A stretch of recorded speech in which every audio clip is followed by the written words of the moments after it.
أعوذ بالله من الشيطان الرجيم. بسم الله الرحمن الرحيم.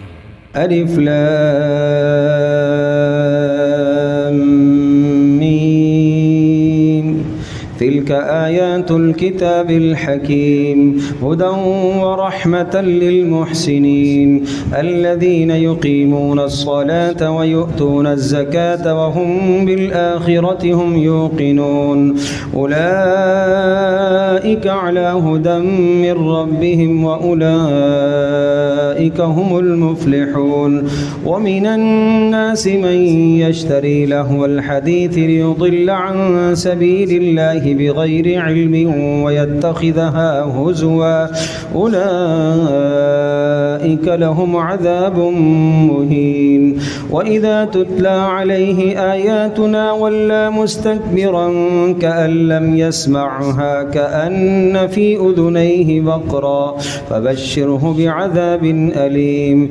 إن الذين آمنوا وعملوا الصالحات لهم جنات النعيم خالدين فيها وعد الله حقا وهو العزيز الحكيم. خلق السماوات بغير عمد ترونها وألقى في الأرض رواسي أن تميد بكم وبث فيها من كل دابة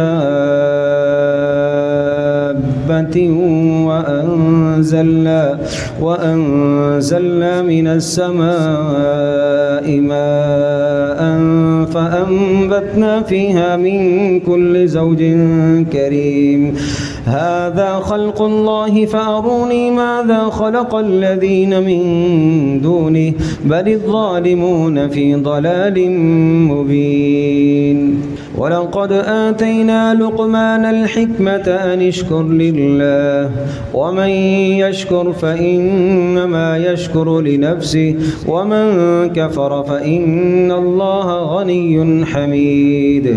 وإذ قال لقمان لابنه وهو يعظه يا بني لا تشرك بالله إن الشرك لظلم عظيم. ووصينا الإنسان بوالديه حملته أمه وهنا على وهن وفصاله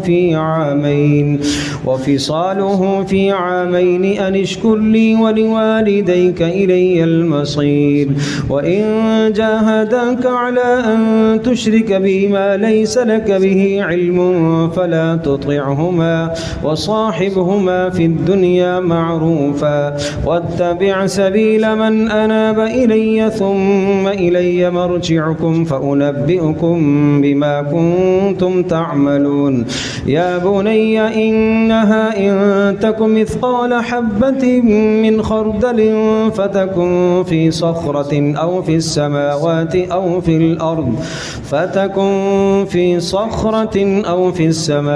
أو في الأرض يأت بها الله إن الله لطيف خبير. يا بني أقم الصلاة وأمر بالمعروف وانه عن المنكر واصبر على ما أصابك إن ذلك من عزم الأمور. ولا تصعر خدك للناس ولا تمش في الأرض مرحا إن الله لا يحب كل مختال فخور.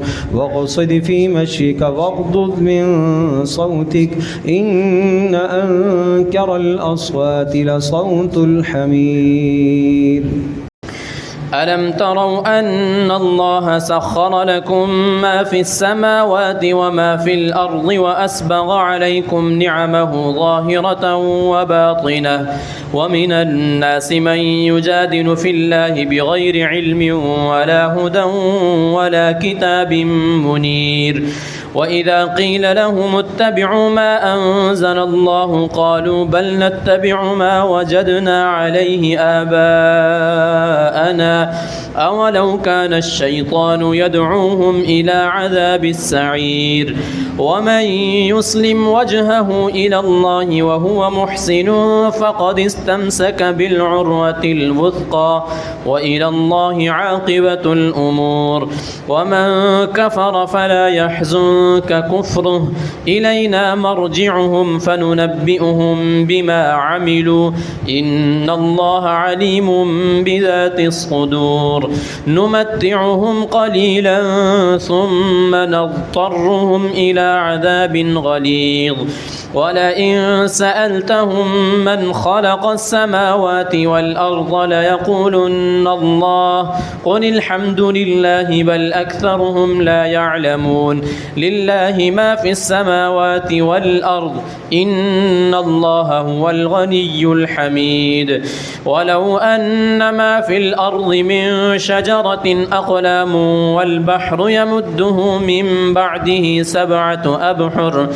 والبحر يمده من بعده سبعة أبحر ما نفدت كلمات الله إن الله عزيز حكيم ما خلقكم ولا بعثكم إلا كنفس واحدة إن الله سميع بصير ألم تر أن الله يولج الليل في النهار ويولج النهار في الليل وسخر الشمس والقمر كل يجري إلى أجل مسمى وأن الله بما تعملون خبير ذلك بأن الله هو الحق وأن ما يدعون من دونه الباطل وأن الله هو العلي الكبير ألم تر أن الفلك تجري في البحر بنعمة الله ليريكم من آياته إن في ذلك لآيات لكل صبار شكور وإذا غشيهم موج كالظلل دعوا الله مخلصين له الدين فلما نجاهم إلى البر فمنهم مقتصد وما يجحد بآياتنا إلا كل ختار كفور يا أيها الناس اتقوا ربكم واخشوا يوما لا يجزي والد عن ولده ولا مولود هو جاز عن والده شيئا إن وعد الله حق فلا تغرنكم الحياة الدنيا ولا يغرنكم بالله الغرور إن الله عنده علم الساعة وينزل الغيث ويعلم ما في الأرحام وما تدري نفس ماذا تكسب غدا وما تدري نفس بأي أرض تموت إن الله عليم خبير الله أكبر